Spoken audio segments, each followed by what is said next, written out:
Hello வணக்கம். இது உங்கள் சிவி ஜோன். சொல்லணும் எப்படி இருக்கீங்க? இன்னைக்கு பற்றின தரமான சம்பவங்கள் பார்க்க போகிறோம். அதுக்கு முன்னாடி பார்க்குற எல்லோரும் நம்மளோட சேனலை சப்ஸ்கிரைப் பண்ணிட்டு பாருங்கள், சப்போர்ட் பண்ணுங்கள், லைக் பண்ணுங்கள், ஹைப் பண்ணுங்கள், ஹைப் பண்ணுங்கள். ஏன்னா நீங்கள் இல்லைன்னா நான் இல்லை. ஸோ அது மட்டும் இல்லாமல் மழை ரொம்ப அதிகமாக பெஞ்சிருக்கு. தயவு செஞ்சு பாதுகாப்பாக இருங்க. சரி, இப்போ பார்த்தீங்கன்னா ஒரு சம்பவம் பயங்கரமாக நடந்துட்டுருக்கு நேற்று நைட்லேருந்து. அதுவும் ஆதரி ரீஎன்ட்ரிக்கு அப்புறம் பார்த்தீங்கன்னா நிறைய விதமான மாற்றங்கள் இந்த பிக் பாஸ் வீட்டுக்குள்ளே நடந்துகிட்டே இருக்குது. அதை நீங்கள் நோட் பண்ணுறீங்கன்னு நினைக்கிறேன். ஸோ நேற்று நைட்டு சாயங்காலமே வந்து பார்த்திங்கன்னா இந்த நாமினேஷன் முடிஞ்ச உடனே வந்துட்டு ஆதரியும் விஜய் பார்வதியும் ஒரு சில விஷயங்கள் பேசியிருப்பாங்க. அதில் வந்துட்டு இது ட்ரையாங்கல்ன்றது ஒரு மாதிரி கேவலமாக இருக்குன்ற மாதிரி பேசியிருப்பாங்க. ஏன் இதை வந்து வளர்த்துக்கிட்டே இருக்க, இதுக்கு ஒரு முடிவு பண்ணணுன்னு நம்ம விஜய் பார்வதி வந்து அரோராவை கூட்டு போயிட்டு தனியாக உட்காந்து பேசியிருப்பாங்க. அப்பயும் நிறைய விஷயங்கள் கேட்டிருப்பாங்க. அரோராவால் பதிலே சொல்லியிருக்க முடியாது. நீ வந்து ஓகே எல்லாமே உனக்கு வந்து ஃப்ரெண்டுன்னு சொல்கிற, உனக்கு ஒரு ஃபீலிங்ஸ்ன்னு சொல்கிற. துஷார் வந்துட்டு போனப்போ எனக்கு கமருதீன் வந்துட்டு நல்ல ஒரு ஃபீலிங்ஸ் கொடுத்தான்னு சொல்கிற. இப்போ திவாகர் போனப்போ எனக்கு ஒரு ஃபீலிங்ஸ் இருக்குல்ல, அதையே நீ புரிஞ்சுக்க மாட்டேற. நீ என்னை விட வந்து நல்ல ஒரு தெளிவான ஒரு பொண்ணு. ஆனால் மறுபடியும் நாமினேஷன்ஸில் வந்துட்டு இதே காரணத்தை வச்சே நீ குத்துறியா? ஏன்? ரொம்ப எக்கச்சக்கமான கேள்விகள் பயங்கரமாக இருந்துச்சு. அவங்க அப்படியே கரெக்டாக வந்து என்ன பண்ணிட்டாங்க, சரி இதுக்கு மேலே வச்சு அதான் இருந்தேன்னா வச்சு செஞ்சிருவாங்கன்னு சொல்லிட்டு அரோரா என்ன முடிவு எடுத்துடுறாங்கன்னா, நான் வந்து விளைவிக்கிறேன் அப்படின்போது அப்போ கூட விஜய் பார்வதி என்ன சொல்கிறாங்க, இல்லை கொஞ்சம் பொறுமையாரு, கமருதீனை வச்சு நம்ம பேசுவோம் அப்படின்னா பதறாங்க அவங்க. ஏன்னா ஆல்ரெடி வந்துட்டு அரோரா வந்துட்டு விக்ரம் கிட்டே சம்திங் கிட்ட சொல்லியிருப்பாங்க, எனக்கு அவன் மேலே ஃபீலிங்ஸ் இருக்குது, அதை நான் வெளிப்படுத்தி சப்போஸ் சண்டை நடந்து பிரிஞ்சிட்டோன்னா கஷ்டமாயிடும் அப்படின்ற மாதிரி சொல்லியிருப்பாங்க. ஆனால் கமருதீன் கிட்ட வந்து அரோரா என்ன சொல்லியிருப்பாங்கன்னா, இல்லை நம்ம ஜஸ்ட் ஃப்ரெண்டு அப்படின்னு. கமருதீனும் வந்துட்டு எனக்கு வந்து ஃப்ரெண்ட்ஷிப்பாக இருக்கிறதுனால நானும் கம்ஃபர்ட் ஜோனில் இருக்கேன், ஏன்னா எனக்கு வந்து பார்வை ரொம்ப பிடிச்சிருக்குன்ற மாதிரி அவரும் சொல்லி இப்படியே ஓட்டிகிட்டு இருந்தார். இப்போ இது வந்து ஒரு உச்சகட்டத்துக்கு போகும்போது நைட் வந்து கூப்பிட்டு வச்சு பேசி கலாச்சி விட்றாங்க. அரோராவால் எதுவுமே பண்ண முடியல, கையெடுத்து கும்பிட்றாங்க. கடைசியில் வந்து உண்மையாக சொல்லிடுறாங்க, எனக்கு ஃபீலிங்ஸ் இருக்குன்ற மாதிரி மறைமுகமாக எனக்கு லவ் இருக்கிற விஷயம், அதாவது நான் ஒரு ஃபேமிலியாக பார்க்க ஆரம்பிச்சிட்டேன்ற மாதிரி சொல்லிட்டாங்க. எல்லாருக்கும் ஷாக்கு. கம்பூர்துன்னு தெரிச்சு ஓடுறாப்புல, ஏய் போடி அப்படின்ற மாதிரி சொல்லிட்டு போகிறாரு. ஏன் இப்போ டென்ஷன் ஆகிற? நீ தானே வந்து என்கிட்ட பேசினேன், நீங்கள் 2 பேரும் சண்டை போடும்போது திரும்ப வந்து ஒன்றும் சேர மாட்டேங்குன்னு நான் நினச்சேன். அரோரா சொல்கிறாங்க.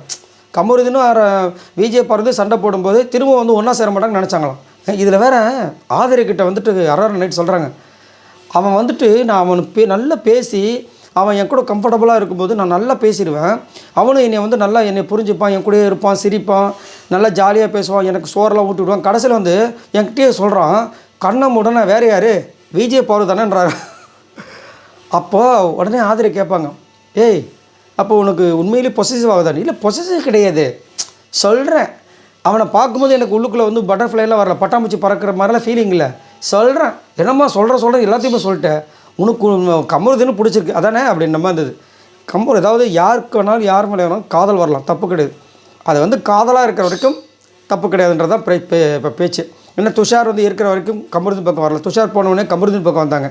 அதுதான் வந்து இப்போ ஒரு பேசும் பொருளாக போயிட்டுருக்கு. ஆனால் அங்கே வந்து டப்பான்னு உடச்சிட்டு என்ன பண்ணுறாங்க, சரி அவங்க இது வந்து கண்டினியூ பண்ணி ஒரு ஃபீலிங் இருந்தால் வச்சுக்கோங்களேன், கமருதீன் கண்டிப்பாக அது ஒரு பெரிய பேக் ஃபயர் ஆகிருக்கும். ஆனால் இவங்க என்ன பண்ணுறாங்க, டப்புன்னு அங்கே எஃப்ஜே கூட ஜாலியாக இருக்காங்க. இது எங்கே போய் முடிய போகுதுன்னு தெரியல எனக்கும். இதில் இன்னும் ஒரு ஹைலைட்டான ஒரு ட்விஸ்ட் அப்படின்னா, இந்த நேரத்தில் இப்போ ஆதர ரீஎன்ட்ரி நம்மளுக்கு அன்எக்ஸ்பெக்டட் தான். ஏன்னா கனி வந்துட்டு எவிக்டட் இல்லைன்னு சொன்ன உடனே வந்துட்டு எல்லாருக்கும் ஒரே கன்ஃபியூஷன், என்னடான்னு பார்த்தா ஆதரவு உள்ள இறக்கியிருக்காங்க. ஸோ இதில் வந்து சம்திங் இன்றைக்கி மேபி ஏதாவது ஒரு டாஸ்க் வரலாம், வீக்லி டாஸ்க்கு. அது வந்து மேபி கோட் டாஸ்க்காக இருக்கலாம், இல்லை ஏஞ்சல் விசஸ் டிமானாக இருக்கலாம், புரியுதுங்களா? இதெல்லாம் வந்துட்டு கண்டிப்பாக அவங்களோட கேரக்டரை, உண்மையான கேரக்டரை வெளிப்படுறதுக்கு ஒரு சான்ஸு. கேரக்டர் நான் பண்ணேன்னு சொல்லிட்டு ஈஸியாக தப்பிச்சிடலாம் இந்த ஏஞ்சல் விசஸ் டெமான்ஸில். சப்போஸ் இது வந்துச்சுன்னா நீங்கள் இந்த மாதிரி பண்ணிங்களா, நான் அதை பண்ண சொல்லிட்டு ஒரு கோர்ட்டில் வாதாடுற மாதிரி ஒரு சம்பவம் இருக்கும். அதே மாதிரி எனக்கு தெரிஞ்சு மேக்ஸிமம் கோர்ட் டாஸ்க் கூட வாய்ப்பு இருக்குது. ஏன்னா இதுக்கு முன்னாடி வாரம் பார்த்தீங்கன்னா பாட்டு பாடுற சம்திங் விஷயங்கள் வந்துகிட்டே இருந்துச்சு. அதுக்கப்புறம் பார்த்தீங்கன்னா அதை பேஸ் பண்ணி ஒரு டாஸ்க்கு ஒன்று கொடுத்துருப்பாங்க. நிறைய விஷயங்கள் இந்த மாதிரி போயிருக்கு. சரி, எனக்கு என்னமோ கோட் டாஸ்க்குன்ற மாதிரி தோணுது. அதில் வந்துட்டு கனிக்கும் அதற்கும் பயங்கரமாக முட்டுறதுக்கு வாய்ப்புகள் இருக்குது. அதை நான் நினச்சே வந்து உள்ளே விட்டுருக்கலாம். அதுவும் இல்லாமல் எஃப்ஜேவி எனக்கு வந்து நிறைய லவ் ப்ரோமோ போட்டு இருந்தாங்க. ஸோ இந்த நேரத்தில் வந்து ஆதரவு உள்ள இறக்கலாம், அப்போ எஃப்ஜேக்கு சப்போர்ட் பண்ணால் கனி உள்ளே வருவாங்கன்ற மாதிரிலாம் போயிட்டு இருந்தது. இப்போது இன்னொரு விஷயம் என்னென்னா, துஷாரை வந்து உள்ளே இறக்குனா எப்படி இருக்குன்னு சொல்லிட்டு விஜய் பாரு ப்ளஸ் கமலோட ரசிகர்லாம் வந்து ஸ்ட்ரெயிட்டாக வந்து துஷாரோட லைவ்லேயே போய் கேட்டிருக்காங்க. அவர் வந்து செம்ம போங்க அப்படின்ற மாதிரி கீழே போட்டிருக்காரு. என்னென்னா, தயவு செஞ்சு ரீஎன்ட்ரி கொடுங்க இப்படிக்கு விஜய் பாரு அண்டு கமருதீன் ஃபேன்ஸ் நம்ம போட்டிருக்காங்க. அவர் அது கீழே இருப்பில் வந்து செம்ம போ அப்படின்ற மாதிரி வந்து பட்டாசு வெடிக்கிற மாதிரிலாம் போட்டு சிரித்த மாதிரி போட்டிருக்காரு.